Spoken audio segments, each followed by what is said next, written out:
Hello everyone, I'm Calypso Riverstone, and today I'm talking about the movie that quickly replaced Inside Out as my favourite Disney movie, and is coming up to replace The Greatest Showman as my all-time favourite. My favourite characters are Dolores and Camillo, but all the other characters are amazing, and I'd love to dive into them more. I know it's a bit too early to talk about a sequel, but I wanted to do this video now, and now you're stuck with it. But if we get a sequel, which I need, I'd rather have a TV series than a second movie, because the movie would have a much shorter runtime than a series. So what could be in this series? I'd like there to be some episodes with plots that links to a main story, but unlike other shows, I would like quite a few filler episodes. There's so much potential, certainly a lot more than in other shows like Tangled the series. A few ideas for filler episodes are single episodes about each of the members of the Madrigal family, such as various members getting a love interest, their gifts sometimes going wrong, as well as also just each character going about their daily lives. I'd also like to know how Dolores stays sane. Another episode's topic could be that, for some reason that I don't know, one day all the gifts swap.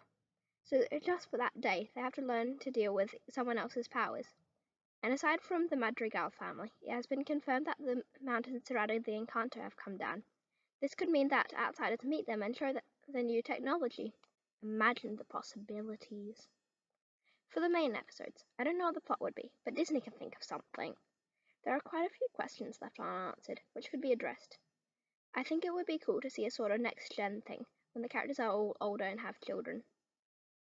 In this series or movie, I'd love to see each of the rooms in the casita. But what would these look like? I have a few ideas, most stolen from others, but a few of my own. Abuela Alma's room is shown to be a replica of her house that she had in the village with Pedro. Isabella's is shown to be a room filled with flowers, and Antonio's is a jungle room. My idea for Camillo's room came from Reddit users Moonwolf789 and Suitcase Skellington, and a few others. The link to the thread is in the description. That there's a big stage that can change scene, but when he's upset it's just mirrors because of his shapeshifting. He can lose himself. There are also statues of everyone he's met to practice his shapeshifting. I like Isaac Carlson's ideas for Julietta's room, that it has a kitchen and many fields of herbs, but I also think sometimes Casita would help to make food itself, so Julieta can have some peace every so often. One of the ideas for Luisa's room, as shown in The Art of Encanto, is that she has a normal, boring stone room, but also has a secret entrance to a theme park where she can just be herself. For Dolores' room, I think she'd be able to choose when it has soundproofing, so she can have peace and quiet, but would be able to hear Luisa's eye twitch. She'd also be able to have calming sounds that she can choose when it's on. And finally, for Pepper's room, I think it would be very outdoorsy, maybe an indoor beach or something, where she can just feel her emotions. It would have plenty of umbrella stands, though. Now here are 3 short, random theories and answers to questions I and others have had. Dolores can keep secrets. She's not a gossip.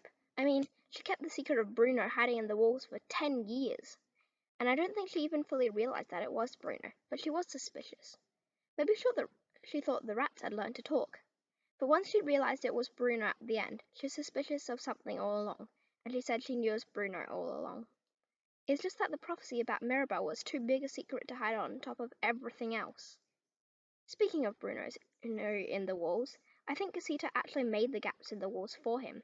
We know the rooms can be bigger on the inside than the outside, and there is no way the gaps in the walls would normally be that large, especially having an entire room between the walls. But I think Casita made those gaps, so Bruno would have a place to stay. It's especially convenient when you think about it that the room just happens to be next to the kitchen and dining room, where he can steal food and eat with his family.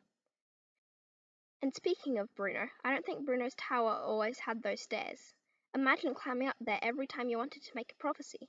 Instead, I think the stairs kind of grew there as Bruno grew more distant to the family, physically distancing himself too, until he left and the stairs had one final growth spurt, and then stopped.